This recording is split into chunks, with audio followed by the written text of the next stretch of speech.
Hey, Tuesday night, this is a total Schmidt Show. Buckle up. Hey, welcome to the Total Schmidt Show. Whether you're watching on the Lenny Schmidt Comedy Network on YouTube or you're listening on podcasts, we have a new intro, new theme song. Let's do this.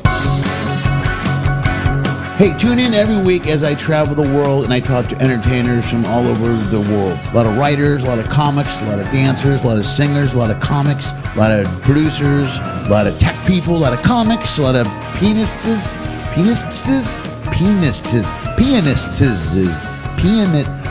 piano player type people. You know what I'm talking about. Musicians and lots of comics. Every once in a while, we'll throw in a comedy sketch, something like that, some music, some travel stuff. We'll even do a live remote from one or two of the ports that happen to be hanging out at. That's it. That's the whole show. And I'm going to record it all and put it on the intro web. Sometimes. Usually late. Always late. Maybe. I don't know. And weekly? No. Maybe. Sort of. Either way, sit back, grab a beer, light a joint, and enjoy this week's episode of Hey guys, I'm back in the crew cabin again. Surprise! Do me a favor, you know the drill. Watch the show. It comes out every Tuesday. I talk to entertainers, live performers who make a living performing live on a stage in front of strangers. That's pretty much what I do. Follow the show if you can. Please do me a favor, like the video. It would help me immensely. Just give it a little hit of thumbs up, man. Just hit the thumbs up. Do that for me. Oh, look at that. I don't know how that happened, but well, it worked. Thumbs up. Hit the thumbs up. I'll try it again. Anyway, that's the thumbs up there. Hit the thumbs up. Subscribe to the channel. It helps me out a ton. I'd really appreciate it. It doesn't cost you anything, and I get the followers. I get the likes. I'm trying to get to the point with my YouTube channel and build it up. Also, follow the tickers. It'll show you how to follow us on social media and how to support the channel and the podcast if you want to financially. You have lots of options. If you go to PAYIFUCAN.com, takes you right to my website. There's a Pay If You Can button. There's all kinds of ways that you can support us. Venmo, Cash App, PayPal, all kinds of stuff. Any money you throw at us will go right into production of the show. I promise you. It goes right into the business. So I'd appreciate it. Help me out if you can. Today it's Jason Love, who I've known for years and I've worked with many times. He's a comic. He also books comedy in the LA area. I've worked for him dozens of times. I ran into him on a ship, and luckily I had my stuff with me again, and I'm learning to carry it with me all the time. He said he'd do the show, so here we are. It's me and Jason Love having a conversation. Enjoy. And I always like to bring up just working on stage. I'm kind of a geek when it comes to the stand-up stuff. I like to talk about what you think about on stage, what your head goes through. I really enjoy it on the cruise ship scenario because I think doing cruise ship shows is so different than doing shows on land. Yeah. Because you're here for a week and you do 5 shows. Yeah. So you gotta. There's a certain amount of balance and delicate, you know. What's the word I'm looking for? You don't want to do this joke because it'll ruin another joke in another show, and the thought process on stage sometimes is insane. You lose callbacks a lot. I find, like, if you do a set on land, you know you're going to set up callbacks. But if you're breaking everything into 5 shows, you lose a lot of that. Yeah, right. Layering. So I talk about it. I talk about any of that stuff, man. I talk about any of it. I talk about where you guys, how long you've been around, how long you've been doing stand up. And I don't like it to make it an interview. I just kind of like talk about work, kind of. You know what I mean? And just have fun with it. Sure. You know, and you've been around for a while, so you do everything from shows to shows on land to booking shows to doing cruise ship shows. So I was glad you were here, and I was glad I had my microphone. I don't always bring the microphone. Let me make sure this is recording. It's an investment, man, to bring that on. You're 50 pounds. Yeah, I know. That's 3 of them. Well, I've learned. I know. Well, I've learned that that's not as bad as I used to use. I used to have 2 microphones. They're great. You know what? Sometimes I'll do this show in port. And like I've done it at Thirsty Cougar before, but I have those Shure 58s, the good mics with the cords and the audio condenser and stuff, and the interface, and I use all that, and it sounds great. It's great to record outdoors. This is better. This is good in the cabin. You know, this is good if I travel light. Yeah. Because if I do that, I got to check a bag. Yeah. And I don't want to check a bag this week because then I'm leaving Friday for Bermuda or something. So this next one is a long international thing. Yeah. And I have short turnaround on the next 3 cruises, so I don't want to check. Port of Everett is a long international thing, bro. Yeah. That airport hassles you more than all the other airports combined. Yeah. Fucking dogs sniffing you and agricultural inspection. And I know the whole and for I don't know when your flight is, but my flight's at like 8 o'clock tomorrow night. Mine's at 2, but then it's not direct. I got to go through Denver. Oh, that sucks. I mean, it's only anyway. You going back to LAX? Huh? You going back to LAX? Yeah, I got to Uber back to my car in Long Beach. So I'll get home. Oh, that's right. Yeah. And then I'm an hour and a half from that, so I'll get home around 11. Yeah. Yeah, I'll get home around 11:30. But I can usually catch an earlier flight, but they got me on Alaska, and there's no earlier flight. Yeah, they always do that. Yeah. One time Steve got me out of it, but it was such an ordeal. Like, everyone had to sign off, and then it went back, and then Lisette, and everybody had to get involved. Yeah. And I don't do it unless I absolutely need it. And if usually, the last few times I've flown out of here, it's been United. And they're easy to get an earlier flight, and I'll just do that. Yeah. You know, but if not, you know what? I bring a lot of work with me, so I can work in the airport. Yeah, I've worked the whole time, dude. Yeah. I usually welcome that time at the airport. It's the only time, because if I'm here, I'm playing guitar and writing. Yeah. Like, I always choose that first, but I can't do that in the airport, so it forces me to do all the shit I have to do. Yeah. Yeah, that's why tomorrow, I'm looking forward to tomorrow. I got 6 hours I can edit. Yeah. I got your episode, but I got 4 other episodes to edit. And all kinds of other videos. Put them all in the shoe. Yeah, I'm like, man, hell yeah, I can get I could probably get maybe 6 videos done tomorrow. Yeah. And I'll have them all loaded up, and then I'm ahead of schedule. Yeah, whenever they take away my Wi-Fi, then that's when I work on video. Like, it sucks at first. At first, I'm like, fuck, 2023, and then I'm like, oh, right. This video that I've been putting off for 6 months. Yeah, you can find things. Yeah. Dude, I did that today. I was going through the file or the hard drive, and I found 2 videos. I go, oh god, I forgot I shot these. Yeah. And they weren't podcasts, but they were like promos for the YouTube channel. Yeah. I go, I'm going to do this, this, and this, and they're sitting there. I go, yeah. oh fuck, I can do those tomorrow. Yeah. That'll be cool. Yeah, it's good. You use your time constructively. That's smart. Yeah, I've learned to do that, especially with all this travel that we do in the airports. Is to really if you just sit around wanking it, man, you're just wasting your... Yeah, it's like dead time. Yeah. But at some point, though, it's almost like I got to remind myself to have an out time. Yeah. You know what I mean? Because I'll do it the second, if I sit down for 20 minutes, I'll grab my phone. I can do anything on my phone. Edit a video, something, clip, boom, full social media, boom. You know what I mean? Yeah, you work like I do, man. I work from the moment I get up to the moment I get... And then I have to have the discipline to stop. Yeah. So what I do is I have... Well, you want to do that? Are we? Is this the podcast? Yeah, we started already. Oh, we're going. Hell yeah, dude. Yeah, I don't tell anyone when I start. I just start. Funny. Yeah. I'm like, should we be? This is should the stuff that we were going to talk about. No, this is it. Yeah. So what I do is I reward myself. I'll have like a game. Like I purposely didn't look at the score, like who's playing. Oh. That'll be my reward tomorrow. But I'm always constantly not looking at TVs because it takes away my little. Yeah, your payback in the other end. Yeah. Yeah, well, you got to have like the way I do it is on the shifts I'll do 8 o'clock. I'll go to the gym, then I'll have dinner. But it's easy at night if I have show. But then it's hard. Well, it's easy, but not easy at night because I'll spend all day working on videos. Yeah. Or like lately writing because I'm recording a new digital recording in a few weeks.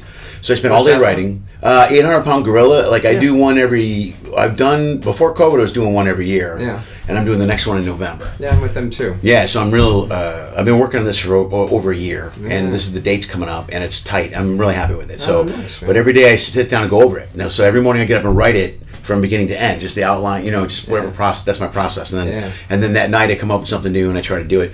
But then I'm doing shows at night, so then I'm working all day. Yeah. Where it's easier for me is if I'm home. Because my daughters are there, and we have a drop. Do you live with your daughters? Yeah, they both they live in my place. Nice. So we have a 7 o'clock, whatever time it is, 6, 7, 8, whatever.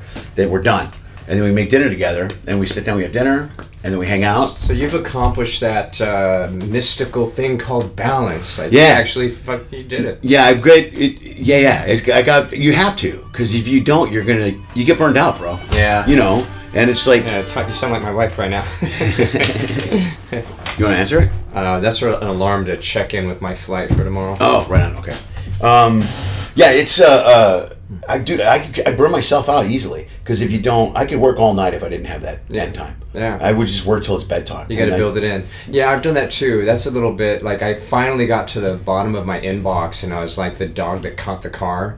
and it felt so empty. Yeah, right. Like that's all that's been driving me this whole time. Right. So when my wife's there, it's always kind of a pain, like when she comes, but it's so fulfilling. Yeah. That it makes so she'll go with like we just did a show. I did Throckmorton, and I piggybacked that with something up north. Yeah. And she came with me, but my whole day was accounted for. I couldn't work at all, and I started to get the the shakes a little bit. Yeah, I do that till I get a little weirded out. Yeah. I'm like, I think I gotta do something. I gotta get some stuff done. Yeah. I gotta get something done today. Yeah. She's really fair though. She'll give me like an hour, even when we're vacationing, to take care of all my stuff. So.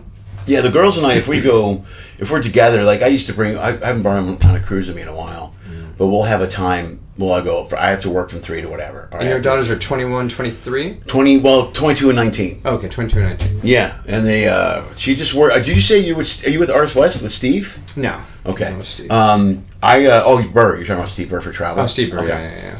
Yeah. My oldest works for my agent now. Wow. Yeah, she works, she's like an agent or executive assistant. Yeah, so, which is cool. She went to college for it. She got a bachelor's, so she's jazzed, but now she's working during the day. Yeah. And then my youngest is going to beauty school. So I don't get a chance to take them on a cruise much anymore. Yeah. But were they coming with you? They have sometimes. Staying in the cabin? Oh, it depends on where we're at and what line. If I'm here, I usually get them their own cabin. Yeah. It's just better. It'd be too much. Right. And on the other lines, like Celebrity, I can bring them with. And on some of them, you just bring them with. Celebrity, there's no charge. They pay, I think, the fees or something. And then they stay in my room. Norwegian, there's a little bit of a fee. I haven't brought them on those lines yet. Norwegian would be an ordeal also. Yeah, that's what I've heard. Yeah. I mean, you can have them in your cabin, but it's a thing. Yeah. And I want to bring them. I like to bring them to Alaska. I haven't brought them up there yet. That was my wife still talks about Alaska. Oh, she came. We went whale watching and zip lining and. There's so much up there, dude. I go up there every summer. I love it. Yeah. It's beautiful, and the crowds are good too. The what? The crowds. The shows are really good. Yeah, you know what they are. That's a different vibe. I really like that vibe. Yeah. They're like naturalists and they get everything. Yeah, and they're fun. They're fun, and they're not too crazy. Yeah. And they listen to a bit, and they pay attention. Yeah. And I mean the whole thing. All you ask. Yeah, it's way better than like a Caribbean, which is just a weird party vibe sometimes. Yeah, any ship out of Miami, man. Even the luxurious new ones that the Carnival's flagships now. It's just man, this is a little more a little more thug than I was expecting. This giant ship with a carnival, and I thought it would be like a more sophisticated audience, and actually it was the other direction. Right. So I had to dumb things down a little bit. Right. That sounds good. Yeah, but they're I don't do well on it. My worst is any 3-day out of Miami. That's which one? Death for me. Any 3-day cruise out of Miami. Is the worst. Any 3-day out of anywhere. They hate me. Yeah. Although 3-day out of Long Beach can be fun, actually. I do okay with that one. Yeah. Even though it's still the booze cruise vibe, I can get, because I'm also kind of a rowdy comic, so that works for me. Yeah. But in Miami, I just can't get them. Yeah. They're more of the club vibe. Yeah. And I'm just not that guy. That's a good way to put it. Yeah. And they just don't dig me. And I'm like, all right. I do music, so I had to, and all of my music, I live on a cul-de-sac in California, so I had nothing for them, so I had to sit down and go through Nelly. I started there, and I have to like learn, what they're. I was actually, when I'm talking to them, I'm kind of interviewing them, like, what do you listen to, like, what's just kind of feeling them out, because we were not connecting on music. I was so white. Right. Unforgivably like the whitest guy ever, right. Yeah. And then I was making fun of that, Right. Welcome back to old white guy shit. Yeah, that works. The Seinfeld. Yeah. Yeah, it works, though. Then they get it. Then they're with you, man. They know that I know, but I still don't have I know I do, more.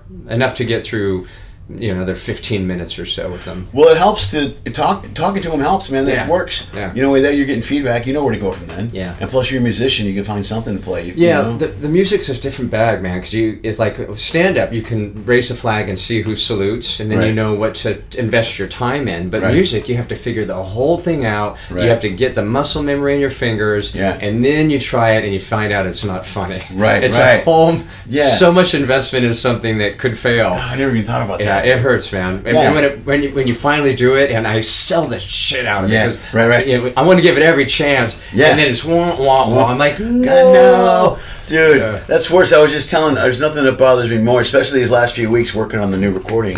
I'll do a new joke a lot. Yeah. And when I get something, I go, this is going to kill. And it doesn't. I'm like, son of a... Oh, yeah. So it's got to be 10 times worth with music. I didn't think about the work that goes into it. That's what I'm doing after this. I'm going to go work on some music stuff. Yeah. And also, for whatever reason, when you do music, you feel more vulnerable. It hits you on the chin more when it falls flat for some reason. Okay. I don't know why.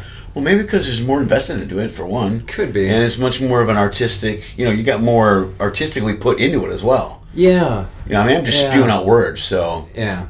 Because then if it fails, I get mad, but then I go back and fix it. But one thing I was doing with the more urban crowds, I guess, especially out of Miami, is I started just kind of, they kept saying, you need more black music. They literally said that. So then I started goofing on, like, Michael Jackson. Like, no, you can't. Right. Like, well, okay, so that's kind of cool. Black music should play black music you shouldn't play, and they're like, no, that's not what we're talking about. Yeah, I had to change it. Like, it was about Billie Jean's not my lover. Like, no shit. Yeah, right. Like, because she has I don't know how much is this clean? Yeah, no, do whatever you want. You know, the pun. You know, I'm singing because she has a vagina. Yeah. The kid is not my own.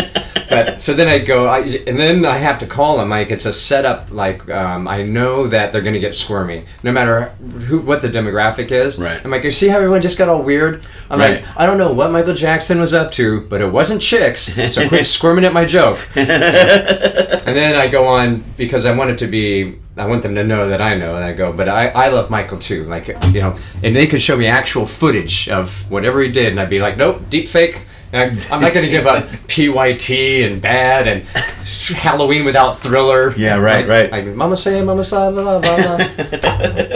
So it takes a little more work sometimes. It takes a lot more work than from the music angle. I didn't even think about that. You know what I like about this ship in particular, or any ship where you have to do lots of different shows, is every time, because you have to look at where you're going and where they're going to be, and which venue, it's a theater or a club show, you do those differently. Right. Like, you have to be bigger, and the theaters, it's a different thing, and it forces you to constantly rewrite and re-examine everything that you have. Right. Every week. Right. I have to re-examine everything. Right. And break it, and then I'm finding that the breaking it down and building it up is the best way to write. Yeah. Every week, just break it all down and put it all back together in different pieces. Yeah, well, it's almost like, did you ever read the book Zen and the Art of the Motor, or Zen? Yeah. Okay. Yeah, Motorcycle Man. It's kind of the same concept in a way, where the more you break things down in detail, and then you put them back together in detail, you learn more about them. It helps your patience, it helps other things, but you learn more about the overall, your act, and how to perform it when you're breaking it down and putting it together, breaking it down, putting it together. Because when you're in land, you're just touring, and you do the same show. Yeah. You fell into that so thing. Dangerous. Yeah. You can't hang your hat on anything, man. Right. Yeah. Right, and you got to stay relevant, too. Yeah, constantly. That's actually been whenever things are hard and I take it on the chin a little bit, like the 3-day out of Miami and the music part, like it forced me to go in and start exploring the rest of society. You know? Right. I have to be more diverse. I have to appeal to everybody. Right. Or maybe not all at the same time, but have something for everybody. Right. And not just live in my little cul-de-sac. You know? Right. And at least have your point of view to it, but you got to be aware of everything that's out there. You got to know what's going on in the world. You know what I mean? And socially, like this social media thing is a lot. My daughters guide me through most of this stuff. Is that what her schooling is in, social media? No, but the fact that they're that Generation Z, I write a ton of material about them they're into astrology. I do a bunch of that stuff. Yeah. They're into TikTok. But they help me with words, what's cool, what's not cool, what's appropriate, what's not appropriate. You know, I mean, we talk about that stuff all the time, and it helps. It helps because you're in touch with what's going on. Yeah. I don't want to come across ever as it's cool to play kind of you're white and you don't know, or you're older and you don't know, but I don't want to play the older, these kids today guy. I don't want to be that guy. It's boring. Yeah, I want to play more of discovering more through the younger. Yeah. So I kind of discover more. Make it positive too. Yeah, exactly. Because I'm learning. I learn from my daughters, and then I present it to them, and I'm like, look what I learned. Like you know what I mean? Like I love that. Yeah. So I like that angle way more. Yeah. Than go, you kids are stupid. Yeah. And if I do pick on something, like my big thing now is I'll bag more on social media, not the kids, because the social media I think it's terrible for teenagers. There's certain things to it that are bad. Yeah. And they're starting to figure that out. I talk to a lot of young people too, and they know. Like the false appearances and the FOMO. Well, that and the fact that everybody's living their life in a phone now. Like I've talked to kids in the early 20s. These are the generation of kids that have grown up their whole lives in phones, and they're starting to notice that there's no human interaction. They're even noticing it. It's like Wall-E. Remember the Disney movie where they're all in their little buggies with the screen? Yeah. And nothing around you was going. You were just focused right here. That's what the world's turning into, and I think it's encouraging because I do a podcast with my daughter too, where we talk about the difference between two generations.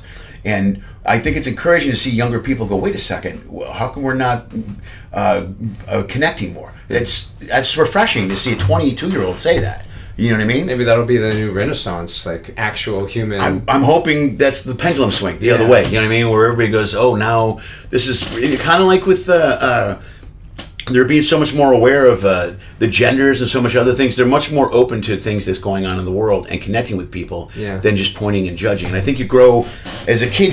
The social media is shoved down your throat so much. I think as you get older and you start to experience the world a little bit, you start to go, whoa, wait a minute. Yeah. You know? There's so much more. Look up. Yeah. Once you start spending time with people and like anywhere, cruise or a function, or it's fun. Yeah. You know, and people, if they can break down that wall of being closed in their phone. So you were talking about the Alaska cruise. They'll go down that ship and they'll play board games for the whole afternoon. Yeah. I'm like, that's so refreshing.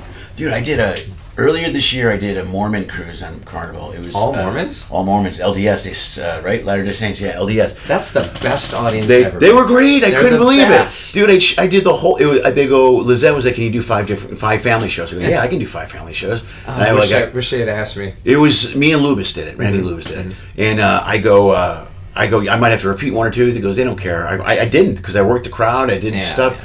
But man, the first show was kind of light, and then every show after that was packed. Yeah. They were dynamite. I mean, they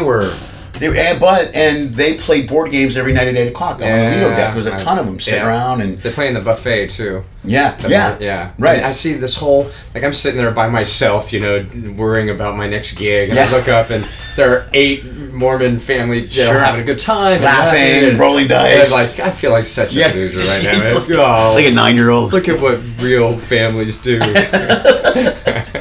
Yeah, they were a good crowd. They were dynamite. Yeah. Have you done Dry Bar? I have done Dry Bar. Yeah, so I did. It's the same thing. Well, it's exactly the same thing. And they brought up a good point when I was there watching the show. And I've thought this kind of when I do I'm a big believer in having 2 different family shows. I always have. I don't think there's anything wrong. Certain people just like clean comedy. And most of the stuff, when you book stuff, most of your stuff is clean. Yeah, I've got more than 2. I could do the 5 clean for sure. Yeah. Yeah, but even into like the books, the rooms that you've booked, the things that you've I cater to that underserved niche, and not just clean, but it's like I call it snowflake comedy. Like these people don't want to be bothered with the news. Sure. They want to hear your ideas about politics and religion and race. Just go make them. Yeah, it's just kind of vanilla, so to speak. But and so some people feel like I'm castrating their humor, and I guess I kind of am. But that's the promise I've made. Well, to them. Then don't work it. You know what I mean? Then don't do it. Yeah, and I go, just say no, Mo, or tell me how much time of that you can do. Sure. But you could be clean talking about baby cancer. Yeah. You've totally missed the point of what I'm doing. Right. So when that LDS cruise, someone mentioned to me on the cruise, and I never thought about it. I always thought it was good for them to have the option, but they said they go. It's so nice for us to be able to see these shows. Because if we go to we can't go to a regular comedy club. Right. Even if it says clean, exactly. We can't go. Exactly. Because we're there, and then something happens, it's uncomfortable, and then we got to leave, and we feel terrible. So we're kind of robbed of that opportunity. So we can't tell you how great it was. Yeah. I mean, Randy and I crushed every show. They were so happy. Yeah. They were so much fun to play. So that's a great angle to think about. You know what I mean? And there's nothing wrong with even when you do these clean shows. My thing with the ships is if I can do a clean show and still be proud of my work, then I'm happy. Yeah. I don't want to feel like I'm not doing a puppet show and I'm not selling out. Yeah. I find a way to get my message across in my clean shows. Yeah, man. And that works. I love that. Yeah. Yeah, people kind of associate me with the clean shows like I'm religious or something, and it's far from the truth. Right. I'm total hippie, man. I know. But hippie for that, I just for what you just said, that's the experience that I want them to have. Right. Like people who don't get to see comedy done at a high level. Yeah. And then it's not just people removing F-bombs. You have to kind of respect the sensibility of that particular audience. Right. Yeah. Right. Yeah. Well, Gaffigan's a good example. He pretty much does that stuff, right? And he loves to go dark. Yeah. But he finally did on the last special. Oh, really? I didn't see it's called special. Dark Pale, I think. Oh, right on. Yeah. He goes kind of finally. He's always had those ideas. Yeah. Like that's how for me. I was always writing blue material, but never could do it. I actually I write for a couple of celebrity comics. Yeah. Whose names I won't mention, but I was just selling those. Right. And they would use them if they worked. They'd pay me. If they didn't, they didn't. Right. So. Good, right on. Try and buy, I guess. Yeah, no, I guess that's the way it works. There's different markets out there for everything, man. That's why working the cruise ship thing is so interesting to me. It's such a different way to get out here and do it. I like it, man. I know. I love it. I like the balance. I like the change. To go back and forth? Yeah. From not just from land to ship, but from ship to ship to ship. From line to line to line. Because they have different formats on the other lines. Yeah. You know, like the other ones are 45-minute theater shows. Princess is 2 clean 45s. This one is all 30s. Norwegian's... They have a 45-minute show on Carnival? No, this one is also Princess has 2 45s, and then Norwegian now levities are doing the 45s in the club. These are 30s, but I like that. I like that because it also brings you back to what we said earlier: breaking your stuff down, reinventing it, moving it around. Yeah, and there's a different pacing with a 45-minute show versus a 30-minute show. Right. Yeah, I get a little bit too entrenched with that. So when I do Princess or I do Celebrity, I gotta, you gotta approach it differently. Right. Plus, I'm so used to like working the audience. I love the club setting. Right. And so when you get into the theater, you can do crowd work, but you kind of have to pick your. I don't do a lot, man. Most of my theater stuff is stuff that's big room stuff. Yeah. And bits that are I don't want to break apart. Huh? Some act outs, but stuff I don't want to break apart. Like I have some bits that are long. It's like this is a 4-minute bit, this is a 6-minute bit, and I like them that way. I don't want to break them up. Yeah. So I try to stay out of the audience as much as possible. I'll make a couple quick comments just because they like that, and I've done it most of the week. But I've seen guys try to work the whole theater. Yeah. I don't like it. Yeah. I don't think sometimes I feel them out more so in the club. The theater, I tend to do it the way you do it. Like you kind of learn what works in theater versus the club. Right. But in the clubs, I feel them out just because sometimes they just want to be entertained. They don't want to be bothered. And other times they don't want to hear any material. They want it to be, roast this guy, and So and sometimes they like both. I'm like, well, shit, what should I do? Yeah.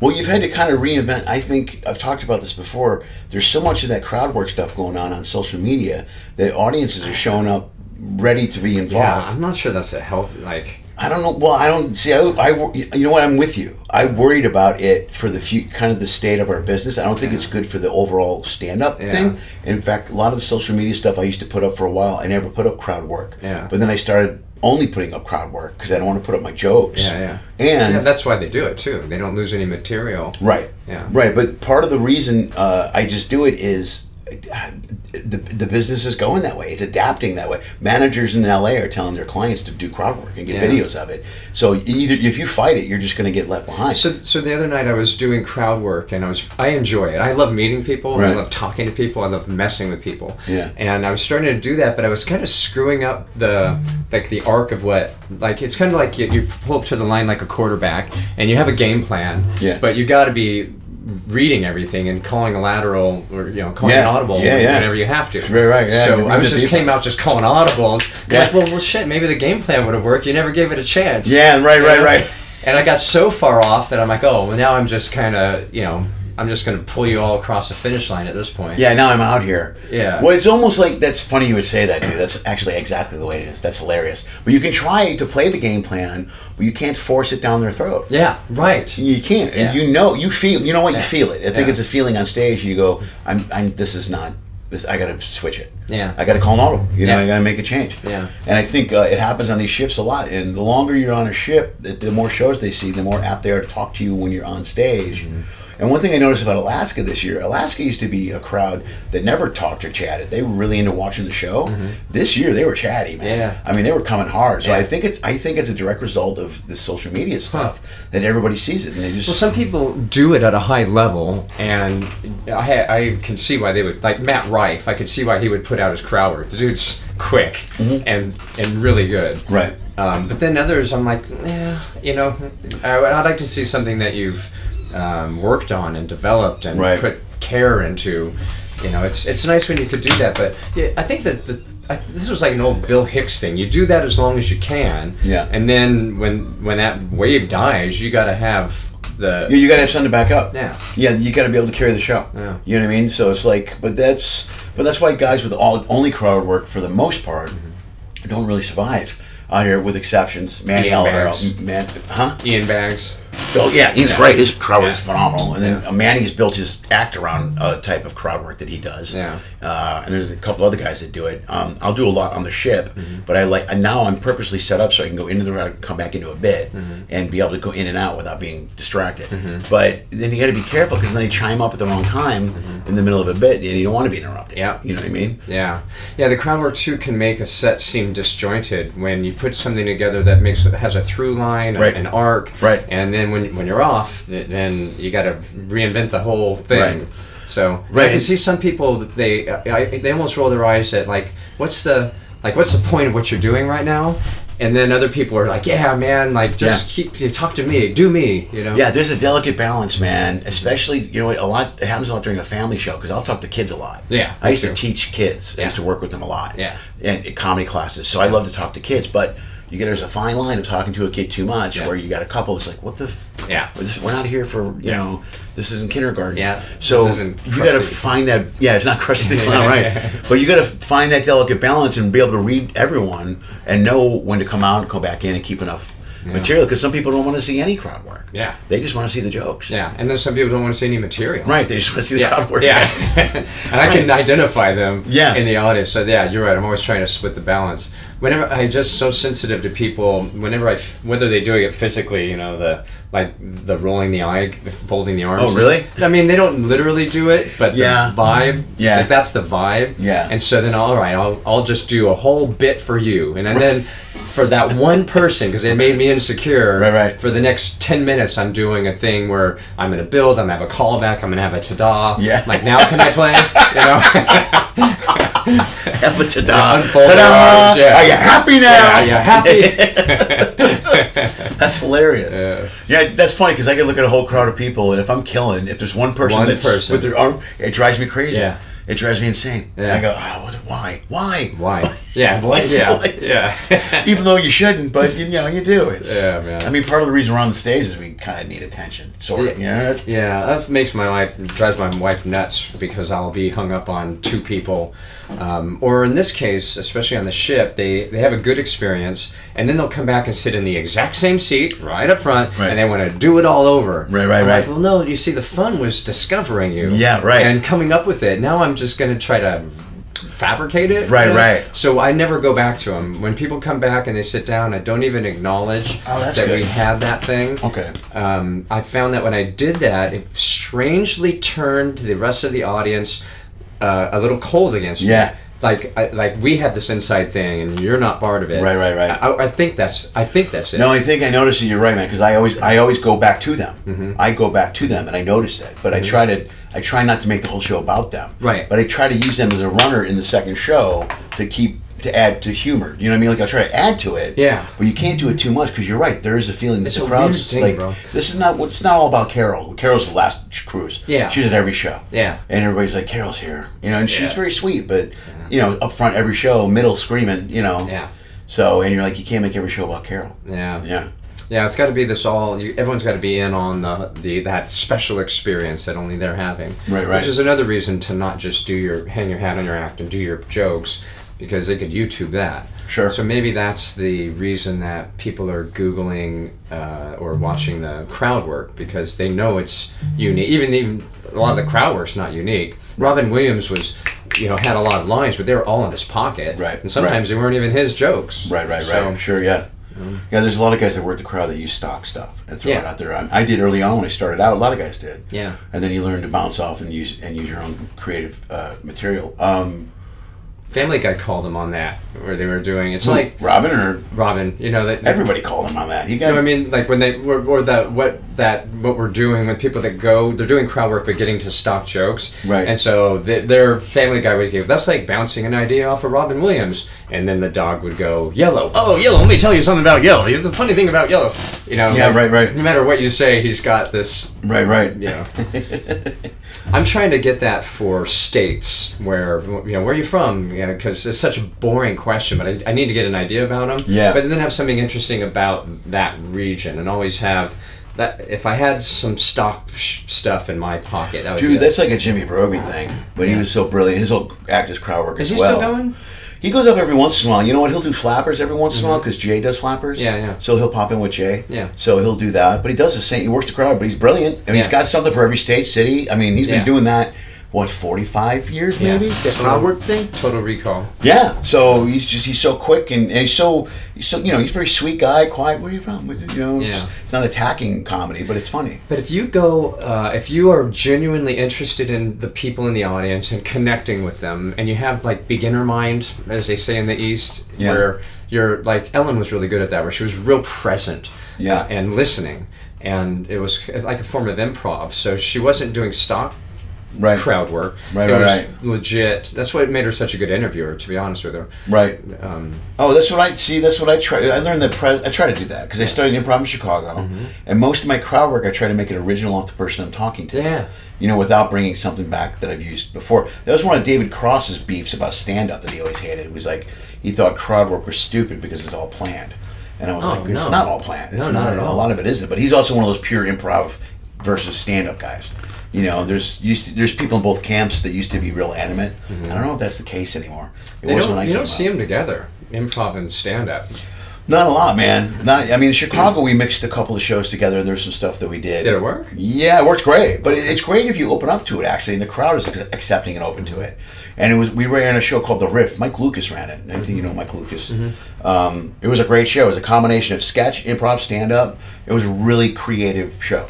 It was one of the funnest shows I was ever involved in. Like a variety show. Yeah, and it was all local Chicago comics on a Monday, and the only rule was it had to be new material that you brought in that week. Yeah. So you did something new every week. As far as they know. Well, we called each other out, so we kind of knew each other. Like it was Gideon Bailey, Lucas, Jimmy Dore was there for a while. A bunch of other guys were there. I can't remember. Graham Elwood, I think, was there for a little bit. But Brogan's brother, Jimmy's brother. I can't remember Brogan's brother's name. There's Jimmy Brogan, Tommy Brogan. Okay, and Tommy was there all the time too. But it was a great vibe because and Lucas was a little ahead of his time. He was involved in a couple things network-wise that came out that were ahead of their time. He did pop-up shows before that was a big thing. Yeah. But anyway, it was a fun show. It was very creative, and there's a room to mix it if you do it right. I think it's great. Yeah. I think they should have a talent show, like you know how they took America's Got Talent on the road, and it's just a variety show, like a talent show kind of thing. Yeah. That's a great format. I'd go to a show where I just didn't know what was coming. Balloon twisting, human cannonball, stand-up. Sure. Yeah. Musician. Why not? Yeah. Why not? That's like old school vaudeville type thing. Vaudeville. Maybe it's time for vaudeville to come back. It's coming back. No, exactly. The matinee shows at 2 o'clock. We don't need Simon fucking Cowell ripping people off at the knees. Yeah. Like, you don't need a heel. You got the greatest show on earth. Yeah. You don't have to hurt people, bro. Yeah. Right. I just whenever I see that guy, just something in my spine gets angry. Really? Yeah, and I'm watching him, you know why? A lot of it I take personally. I've watched him lay into Tom Cotter, Al Ducharme, people that I know are good and gentlemen, and then I see this guy who's the arbiter of comedy. I'm like, you don't even have a sense of humor, bro. Yeah. You don't have a talent. What's your talent?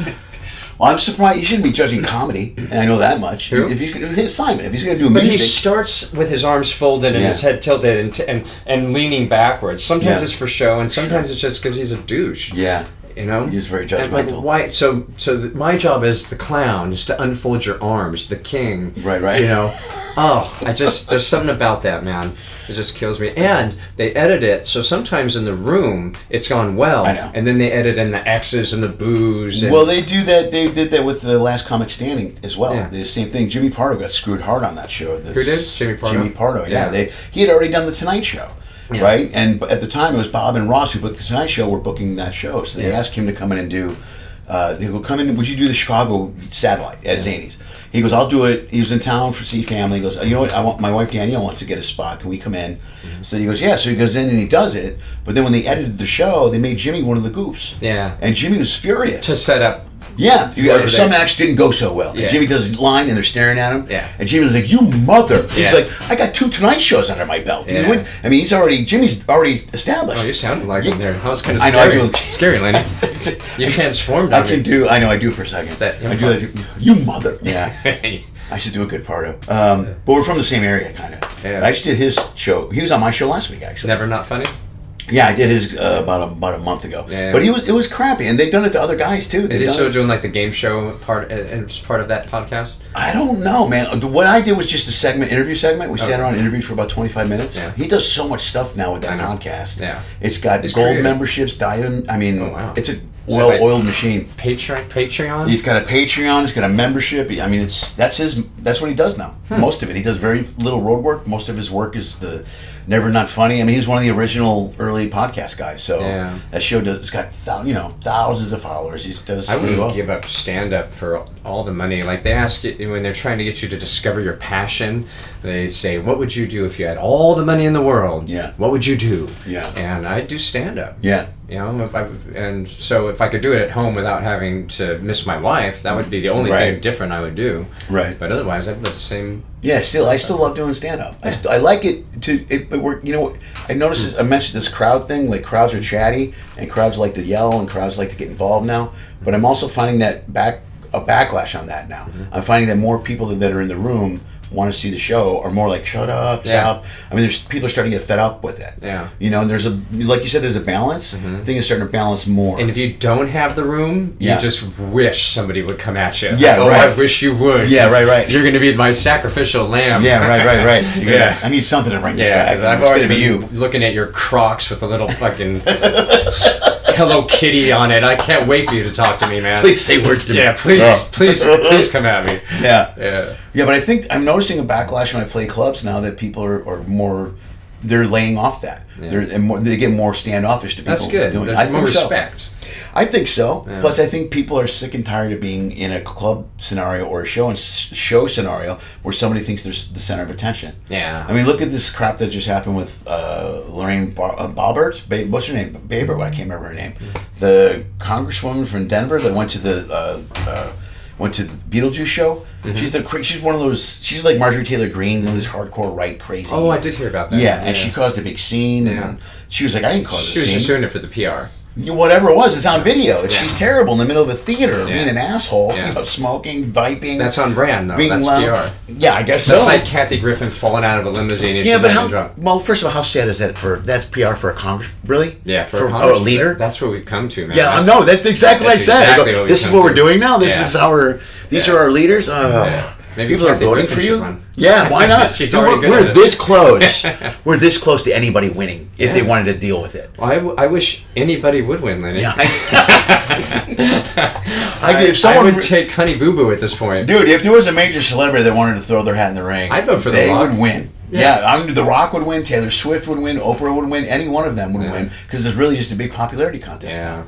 Once Trump won it, it became, I think everyone looked at it, but they also know that if you go down that road, now you're in the machine, and you gotta play it. You have to either play the game or get attacked constantly. You know what I mean? Yeah. Now, I'm not saying Trump was horrible. I'm not a fan of Trump, but they started attacking him from day one before he did anything. If you're not a politician, they don't want you in that club. But I think we're this close to it all unraveling, man. I mean, with social media and the way things are, and people getting fed up. What unravels is whatever your politics, that you have to acknowledge votes. Like, if you lose that, the fair and free election, that's the basis of democracy. Right. So I don't know what we'll have if you don't do that much. Right.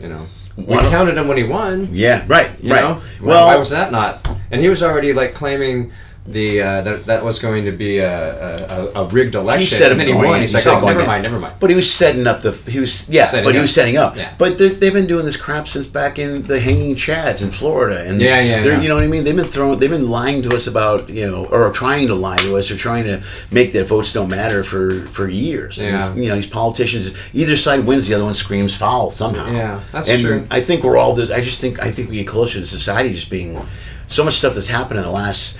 Another thing is these guys that get old and freeze up on the podium. McConnell and Feinstein. I can't bear to listen to Biden talk. Right. And I can't bear to listen to the Kennedy guy. Yeah. Either one of them. I'm like, God, it's just so like. The appearance of weakness is, even if what you're saying is reasonable and smart and informed, there's an Emerson line, who you are speaks so loudly I can't hear a word you say. Yeah. So your body language, same on stand-up. Yeah, You're responding to your posture, the way you look at them, the way your confidence. Your stage presence. Your It's a big part of what you do. Yeah, I had a big part, maybe the biggest, man. Well, it is. I had stage presence long before I had jokes. Yeah, you know, I mean, that's the one thing I always had. Yeah, people would go, "You have great presence." Yeah, you know. Well, okay, so how about back to that? Like you look at like a Dane Cook, who was just all present, just mega confidence, and then the jokes came. Yeah, you know, right. I think he was funny.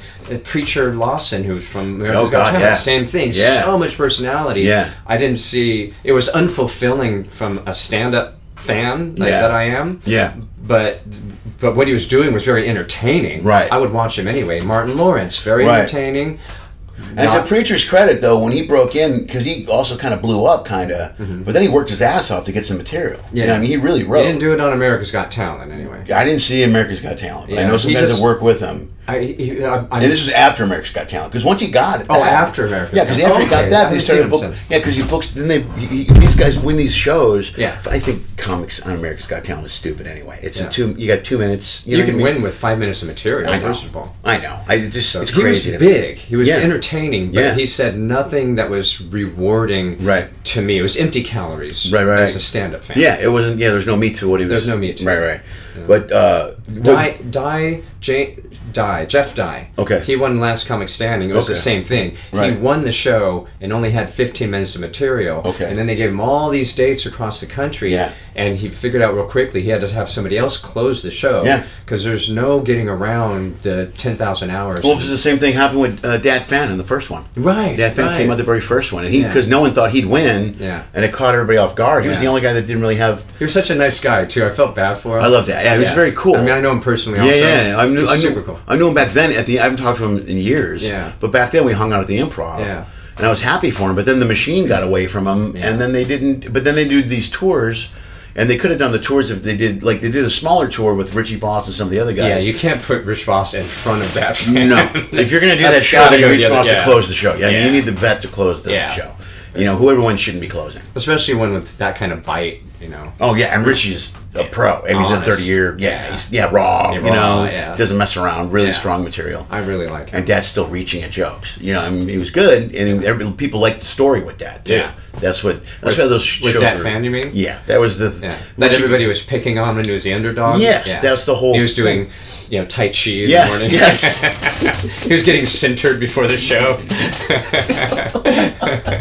That sounds like me. Yeah, it's important to be present. I know that's part of the thing, but they made fun of it, and then everybody felt bad for him. And I think that was the first year, and then it got weird after that. Yeah. So was Jay Moore producing that, right?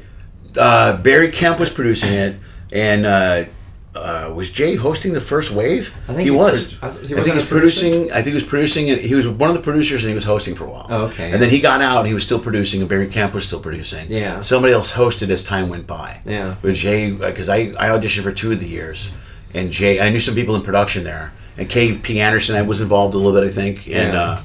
But Jay was hosting and producing early on. I'm glad he's back from the depths of wherever he was, because Jay Moore is super funny, man. Oh, he's great. Yeah, but I had booked him for a thing, and he just left me hanging. Like, he really it was costing me money, and the relationship with levity and everything. It was really painful. It was just because he was on drugs. Right. You know. Right. And we've all been on drugs, but you gotta keep it off the work. Yeah, no, you gotta be able to do your job. But they had to have an intervention with him eventually. Really? Yeah. Well, I know he's doing well now from what I've heard, right? He's always been funny. Oh, he's hilarious. I love him. Yeah. But now he seems to have his act together, and he married the L.A. Lakers. Bus. Yeah, right, Jeannie Buss. Well, we had a softball league that he played in with us for a while, back when KP was still in town and we all hung out. Yeah. So I knew him back then. That was during the drug years when he was dating Nikki. Yeah. And that was after Nikki broke up with Bobcat. It was a whole... Oh, that's right. She was with Bobcat. Because the first time I met her was with Bobcat. Man. And then I met her with Jay. If Sam Kinison were alive, he would definitely be in that triangle somewhere. Yeah, right. We just know that he'd be involved in that whole thing. Yeah, he'd be in the middle of it. Yeah, in the middle of it. Right, Secret baby. Yeah. The baby looks like Sam. That can't be mine. That's not my baby. That looks like... It looks like Sam. That looks like Sam. And he's screaming all the time. Little baby screaming. Yeah, I love Jay. Did you read his book, his SNL book? No. It's great, man. He talks about the pressure cooker of SNL. I'm tired of SNL reflecting, but I would probably read it anyway. It's a good book because it talks about the pressure cooker that it is. Yeah. It's brutal. Like some of the books are real honest and talk about that job is brutal. Yeah. You know, it's got to be. I mean, it's great. You know, guys go on to do.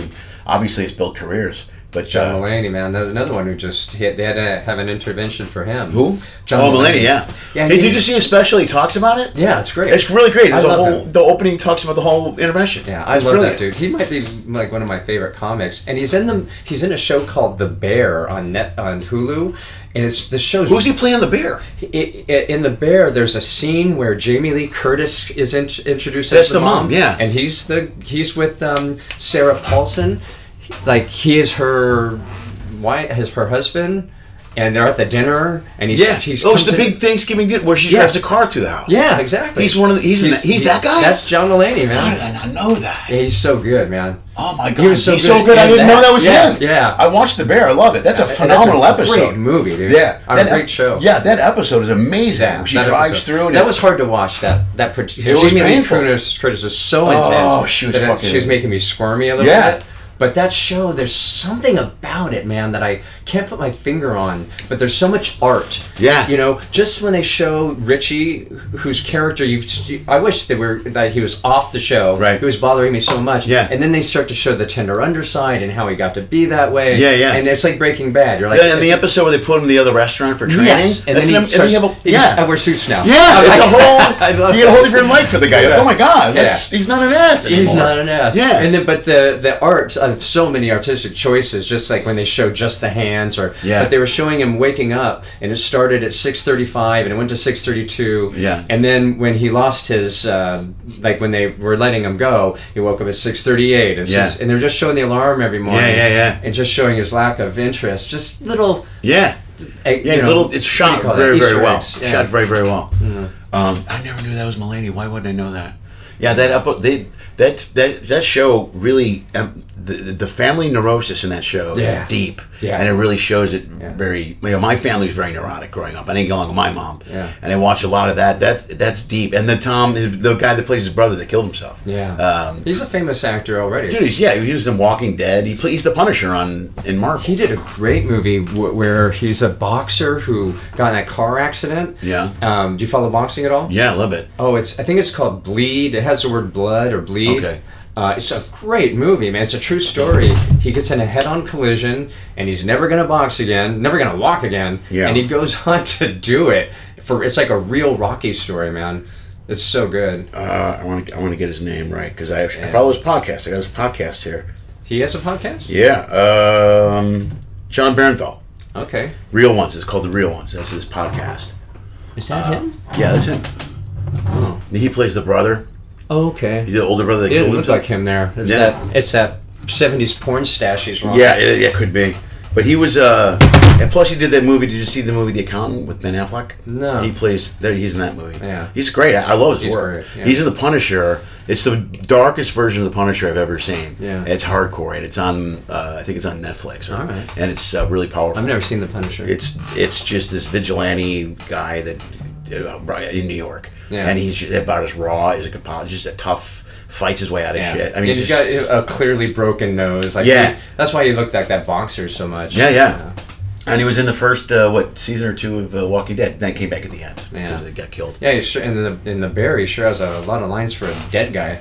Yeah. Well, I didn't know that he was going to play the brother because he comes in season 1, episode 7. Yeah. They do a flashback when they're hanging out cooking. Yeah. And that's when I knew he was playing the brother. And about then I was watching The Punisher. And I go, man, this is great. I love this guy. I love everything he does. So I've got a half an episode left, and Patty and I, we have things that we watch together. Right. And I think sometimes she goes and watches them and then rewinds and pretends. Oh, really? Like she's cheating on me. Oh, that's hilarious. Yeah. All right. Oh, it's kind of hilarious and it's kind of rude.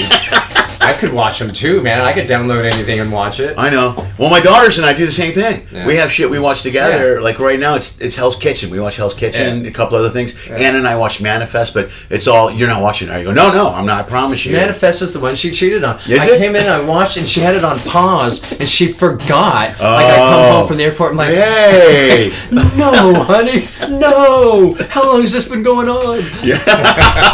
How long has this been? That's hilarious. Yeah, my daughters. Should we write that down, man? Maybe that'll be a bit. That is funny. I think it is. All right. How long has it been going on? Yeah. Keep it. How So long? Patty, I walked in. Patty's got Manifest on pause, and I'm like, "No, honey, how long has this been going on?" Why am I the last to know? Yeah, I'm always the last to know. All right, That's that's funny. perfect. Oh man, hey, let's wrap this up. All right, man. I think we're good, dude. This was dynamite. Thank was you. fun. I'm so glad I brought my mic. I'm glad it worked out, man. Got This the is- Yeti cooking. Yeah, I got it all, man. If you have any socials you want to plug or anything, do it right to the camera, brother. Oh, I'm at jasonlove.com. You can find. I don't put my dates there because people for my wife's safety. But jasonlove.com. I don't need to plug anything. I got it. You know. All right, look at that. You are a hippie. All right. Yeah. PR is not my bag, man. Right on. Yeah. We'll go write some songs. You're still watching? That's amazing. Nobody does that. Nobody, but you did. That means you want more. Pick one of these clips. Go for it. I dare you. Hey, also follow one of those social media thingies.